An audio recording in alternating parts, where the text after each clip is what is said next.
Donc, je passe la parole au docteur Metz, donc Michel Metz et sa fille. Je vous parle.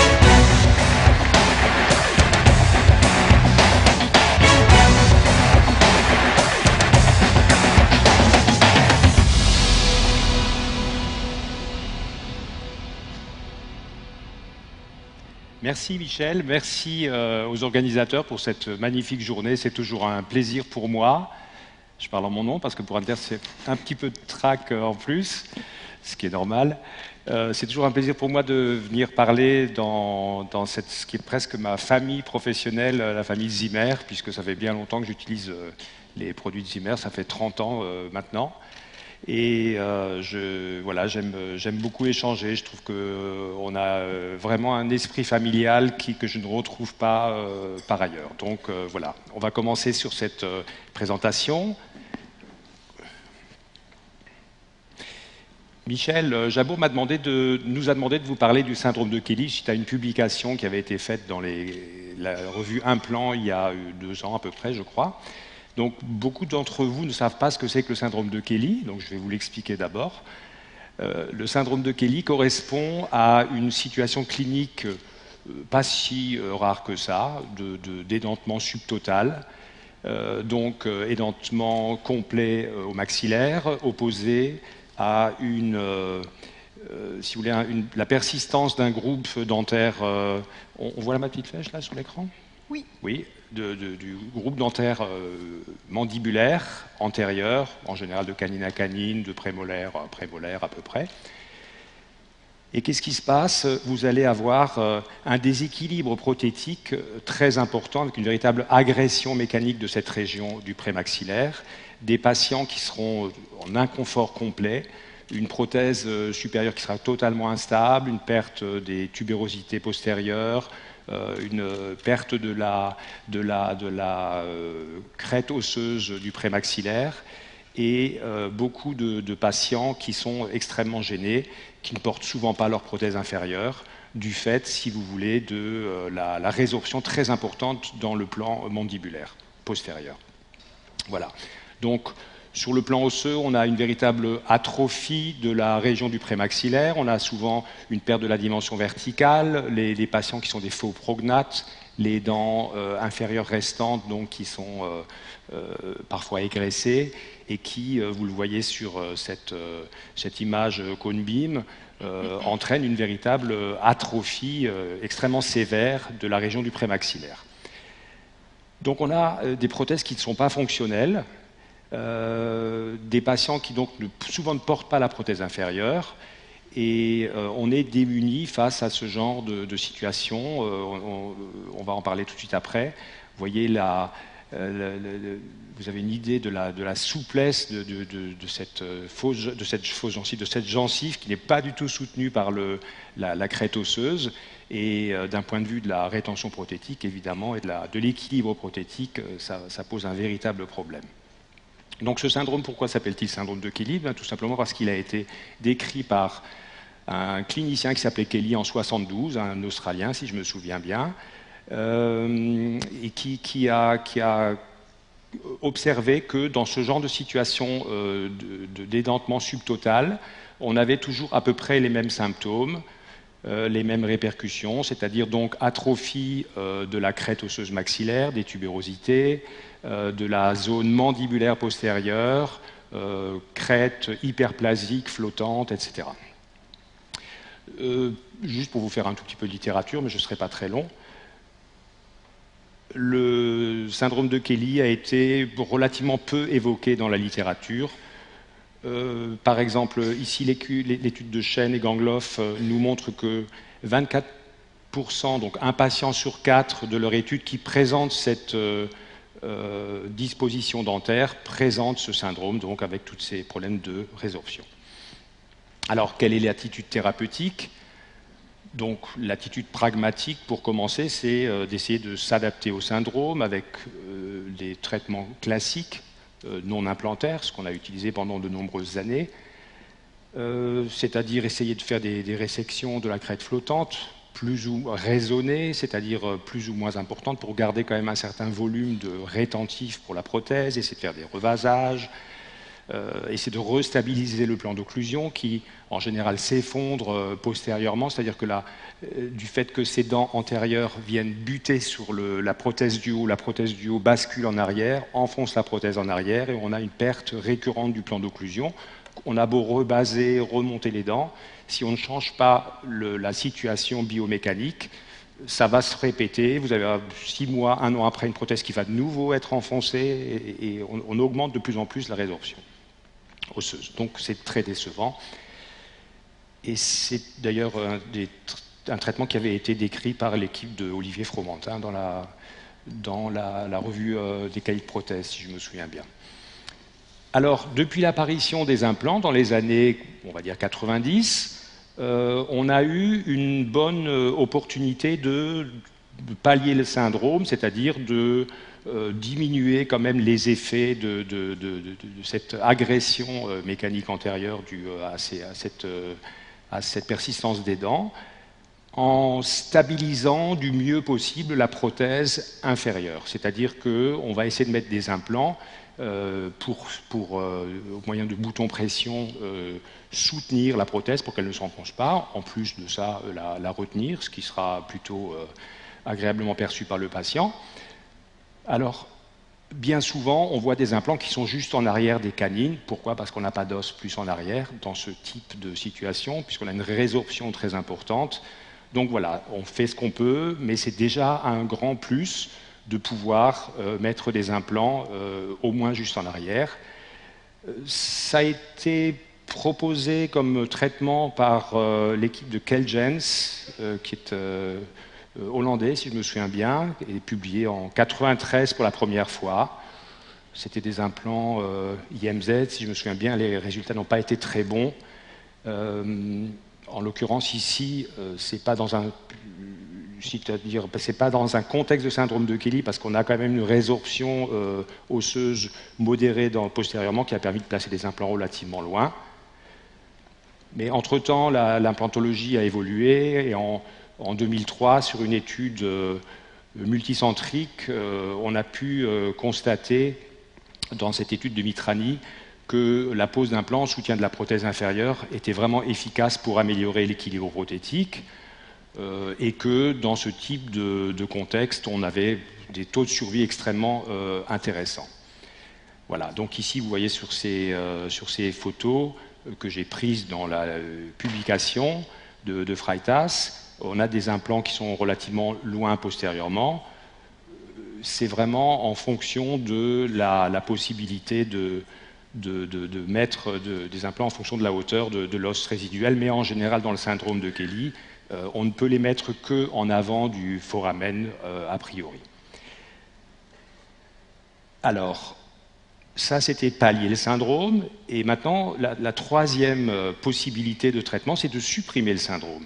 C'est-à-dire restauration implantaire inférieure pour stabiliser la prothèse et envisager une restauration maxillaire fixe. Le problème, c'est qu'on a un maxillaire extrêmement atrophié, et on l'a vu d'ailleurs sur les cas de Michael Samama. On a vu le dernier cas, la patiente très exigeante, comme il le disait, c'était un syndrome de Kelly. C'était persistance, je crois qu'il y avait de la 33 à la 44. C'était typiquement une résorption complètement extrêmement importante du maxillaire. Voilà, alors je vais passer la parole à Anne-Claire, qui va nous présenter 2 cas cliniques pour lesquels on a un certain recul et qui présentaient justement le syndrome de Kelly. Cette patiente de 53 ans était dentée depuis une vingtaine d'années. Édentement complet au maxillaire et partiel à la mandibule, avec persistance du bloc dentaire antérieur. Elle ne supporte plus sa prothèse maxillaire, devenue instable et inconfortable, et est gênée par le manque de rétention de sa prothèse mandibulaire. Les prothèses ont été renouvelées un certain nombre de fois au cours des dernières années, sans amélioration de son ressenti.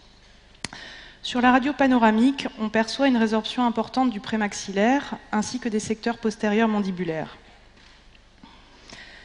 L'examen cone-beam montre bien la résorption osseuse particulièrement importante sur le plan vertical dans la région du prémaxillaire, ainsi qu'horizontale sur les secteurs postérieurs mandibulaires. On observe l'impact du bloc dentaire résiduel sur la fonte osseuse du maxillaire antérieur. À la mandibule, la pose de 2 implants en situation de 34 et 44 pourra soutenir une prothèse amovible partielle à châssis, optimisant ainsi la stabilité du plan d'occlusion.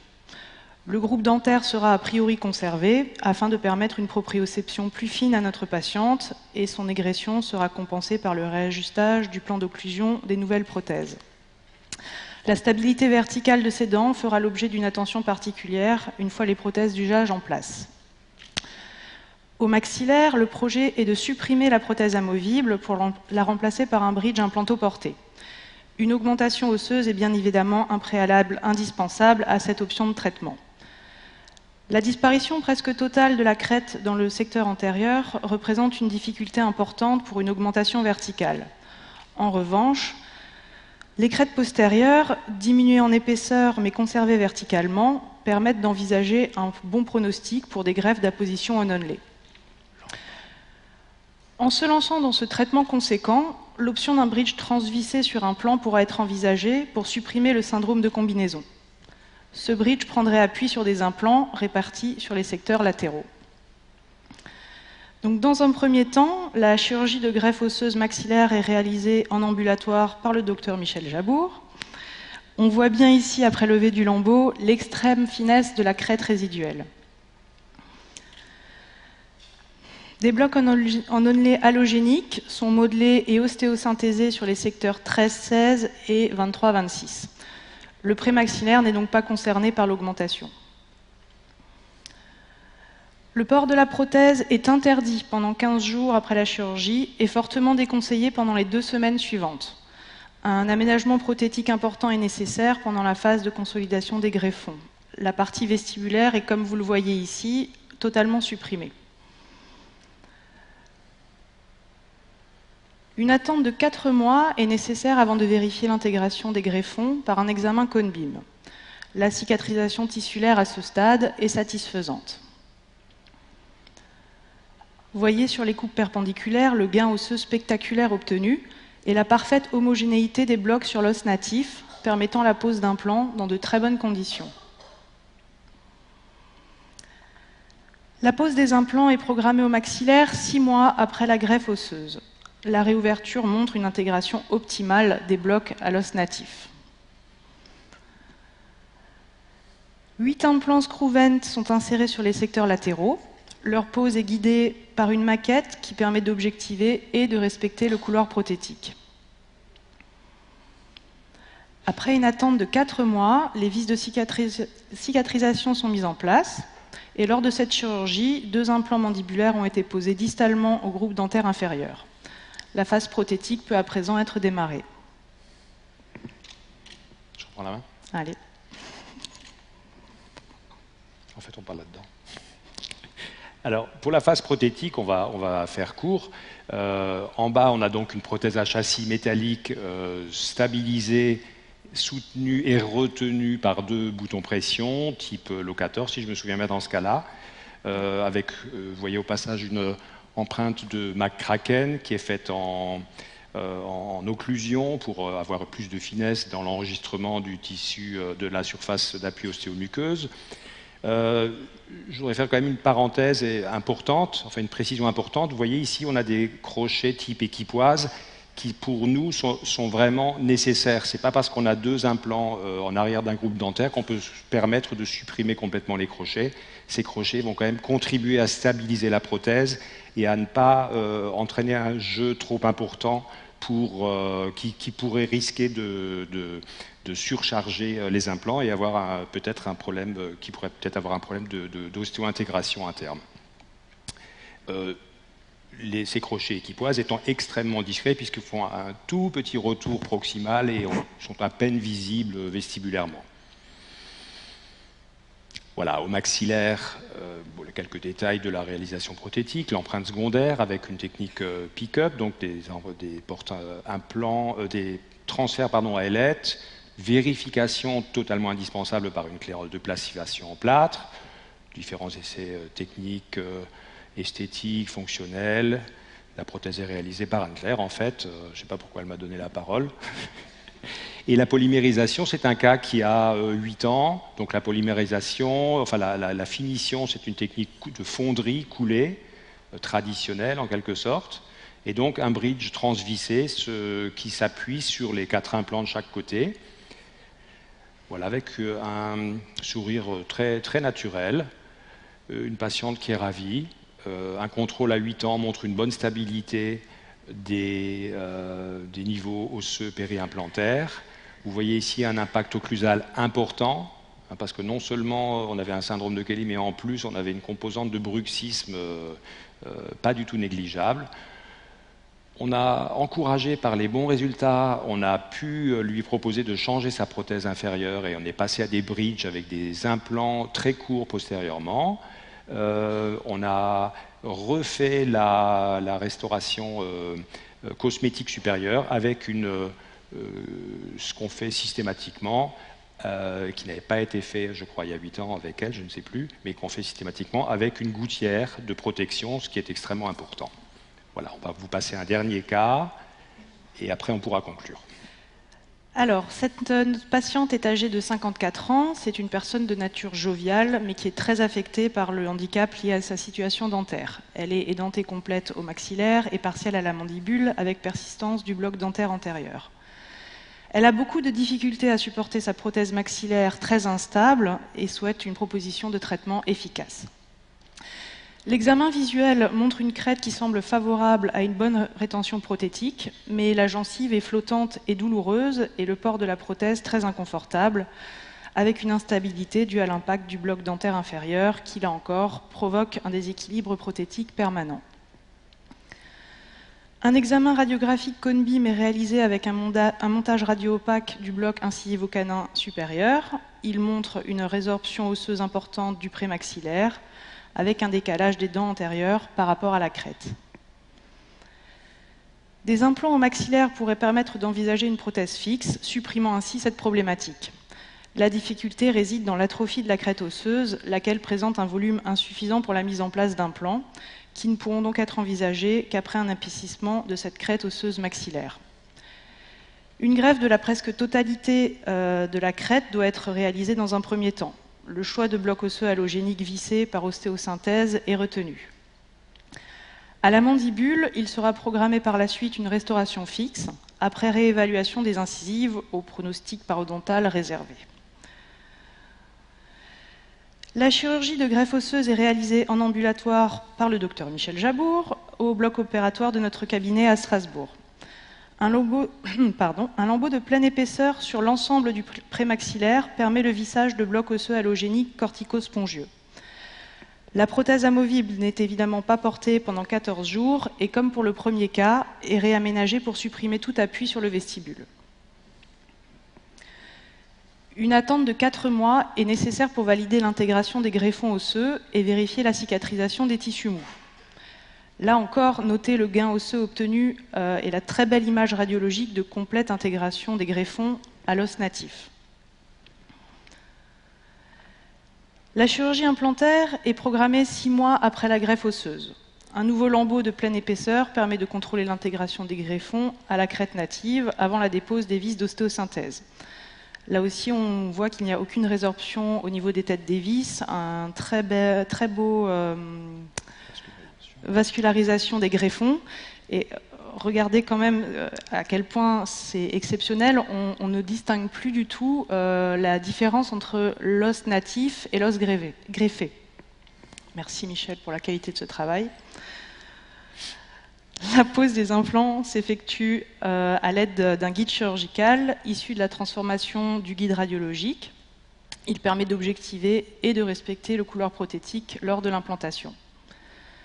Un contrôle intermédiaire par un examen cone-beam effectué au sein même du bloc opératoire permet de vérifier le centrage des forages initiaux avant de finaliser la pose des implants. Donc 4 implants screw-vein sont mis en position de 14, 12, 22 et 24 dans la partie spongieuse des greffons. Les 2 implants postérieurs sont posés en technique flapless sur des sites osseux non greffés du fait de l'épaisseur favorable de la crête à ce niveau. Ils sont directement recouverts de vis de cicatrisation transgingivale. ce qui n'est pas le cas des 4 implants antérieurs qui, eux, sont coiffés de vis de couverture et réenfouis pour éviter des pressions liées à la prothèse. 4 mois après la chirurgie implantaire, un contrôle clinique et radiographique montre une situation satisfaisante. La gencive est bien cicatrisée et les implants semblent bien intégrés. Une réouverture chirurgicale permet de valider l'ostéo-intégration avant de placer les vis de cicatrisation sur les implants antérieurs. Voilà, là encore, on a pu, on a pu réaliser, du fait de cette augmentation, du respect du couloir prothétique, un bridge transvissé. Cette fois-ci, c'est une réalisation plus récente. On a fait en technique CFAO, avec le centre ZFX au sud de Lyon. Et voilà donc l'image de la situation en bouche. Un contrôle radiographique à 4 ans. Pour les experts, vous aurez remarqué que les implants distaux, en fait molaires, ce sont des implants trabéculaires qui avaient été choisis dans ce cas-là pour leur capacité à s'ancrer dans un os relativement faible. Voilà, on est parti sur une restauration fixe 4 ans plus tard, là encore en utilisant des implants relativement courts à l'arrière. Les incisives ont finalement n'ont pas été conservées. Vous rappelez-vous qu'elles étaient un peu parodontales. Il y avait eu un traitement parodontal entre-temps d'assainissement et elles ont été remplacées par un bridge final, transvissé, pardon. Voilà, je repasse la parole à Anne-Claire. Voilà, on a dépassé le temps de 1 seconde. Je vais conclure rapidement. Donc, le syndrome de Kelly est une situation clinique complexe, souvent sous-estimée quant à son retentissement clinique. Il demande beaucoup de rigueur dans son traitement. Une technique classique de prothèse amovible, même réalisée avec la plus grande maîtrise, ne permet pas de gérer efficacement cette problématique. Grâce à l'apport de la technique implantaire, ce syndrome peut être soit atténué par la pose de 2 implants mandibulaires, permettant une sustentation de la prothèse inférieure et une stabilisation du plan d'occlusion, soit totalement supprimé par la pose d'implants en nombre suffisant au maxillaire pour une restauration fixe, avec, en cas de résorption extrême, une nécessité de greffe préalable. Dans les 2 cas cliniques que nous vous avons présentés, le syndrome de combinaison a pu être traité de manière efficace, malgré des conditions anatomiques très défavorables au maxillaire, grâce à un protocole de greffe qui s'est considérablement allégé avec l'utilisation de greffons allogéniques issus de banques osseuses. Le traitement reste malgré tout long et onéreux, mais les patients ne le regrettent pas tant l'amélioration de leur confort et de leur qualité de vie est significative. Nous vous remercions pour votre attention.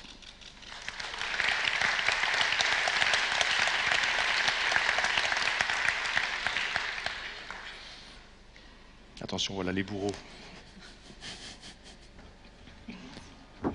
1, 2. Merci beaucoup pour votre belle présentation. Ça fait plaisir de voir lors de conférences un recul aussi important pour de tels cas présentés.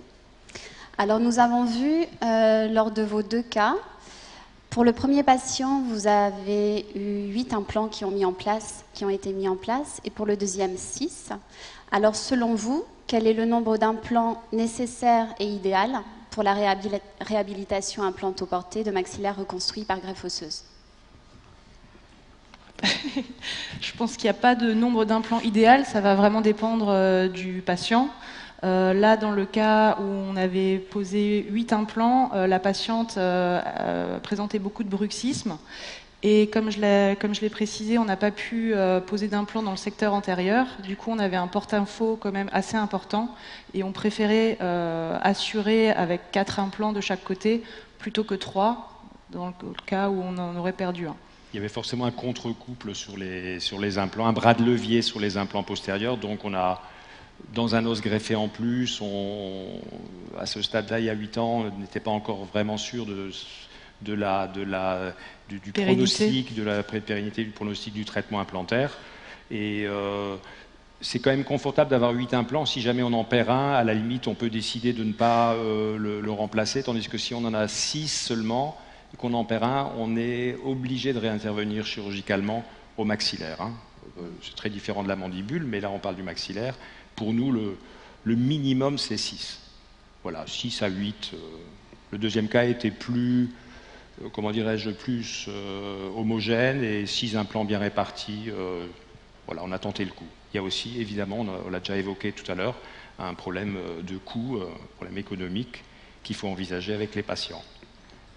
D'accord, merci. Alors, je voulais également vous remercier de cette très belle présentation. Alors, juste pour rebondir à l'intervention précédente du docteur Jabour qui a parlé des greffes autogènes, j'aurais aimé savoir quels ont été les critères qui vous ont orienté vers des greffes allogéniques.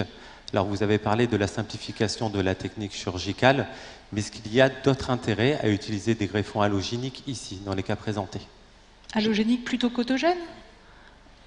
Vu l'étendue du volume à reconstruire, on n'aurait pas pu prélever en intrabuccal. Donc clairement, le patient préfère une chirurgie simple en cabinet avec une anesthésie locale plutôt que quelque chose de beaucoup plus lourd en bloc opératoire sous AG. Ce sont des chirurgies ambulatoires là qu'on fait. Anne-Claire les fait actuellement à notre cabinet. Parce que les honoraires de Michel sont devenus beaucoup trop importants, on ne peut plus se permettre de le faire venir chez nous. Non, tu m'as trop bien appris. et en fait, le patient vient, accompagné peut-être, reste chez nous un certain temps et repart à son domicile à la fin de l'intervention. Il reste chez nous un certain temps, le temps de la chirurgie, il ne reste pas ensuite... En autogène, ce serait impossible. Et puis là, dans ce cas très spécifique du syndrome de Kelly, où l'os mandibulaire est déjà extrêmement réduit, il faudrait désosser le menton et on n'aurait toujours pas assez d'os. Alors après, il y a le prélèvement pariétal. Moi, pour ma part, j'ai fait beaucoup de prélèvements pariétaux. Enfin, j'ai fait faire beaucoup de prélèvements pariétaux par des chirurgiens maxillofaciaux il y a une vingtaine d'années. Je dois dire que avec l'incident, la morbidité qu'il y a eu il y a je ne sais plus combien de temps maintenant, 10-15 ans, en mon âme et conscience, j'ai vraiment eu des scrupules à proposer ça à des patients, sachant qu'il pouvait y avoir des accidents gravissimes. Et j'ai été vraiment ravi de voir que les greffons d'os de banque allogéniques fonctionnaient bien. Et vous voyez, 8 ans après, on a quand même une bonne stabilité. Alors, je ne sais pas ce que ça donnera à 10, 15, 20 ans, mais... en attendant, pour l'instant, on croise les doigts, ça fonctionne. Donc, une reconstruction aussi importante, pour nous, c'est clairement reconstruction allogénique. Je vous remercie.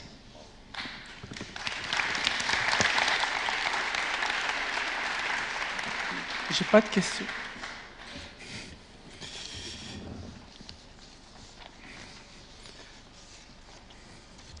Bon, Anne-Claire et Michel, merci beaucoup pour cette belle présentation. Génial. Je ne vais pas poser beaucoup de questions parce que vous m'avez déjà beaucoup parlé de moi. Donc, c'est juste pour pousser un tout petit peu les choses un peu plus loin. Sachez qu'aujourd'hui, donc en fait, les cas que vous avez vus avec les docteurs Metz, ce sont des cas des greffons standards. Ça veut dire en fait, on les ajuste pendant l'intervention, qui se passe toujours sous anesthésie locale. Mais pour aujourd'hui, on arrive à travailler avec des greffons sur mesure. Donc en fait, on prépare les greffons parfaitement ajustés au maxillaire et la chirurgie est devenue encore beaucoup plus simple. Donc alors on ne peut pas dire qu'il n'y a pas de souci, mais bon, on aura d'autres occasions pour en parler. Mais quand même, c'est très réconfortant de ne pas faire des prélèvements importants pour des reconstructions, encore une fois, qu'on peut faire avec des greffons allogéniques. Bien sûr, toute proportion gardée, hein. Comme vous avez entendu, je travaille encore avec Michael, donc je ne supprime ni l'un ni l'autre. Je pense qu'il faut travailler main dans la main pour avancer. C'est vraiment très important. Merci Michel, merci Anne-Claire.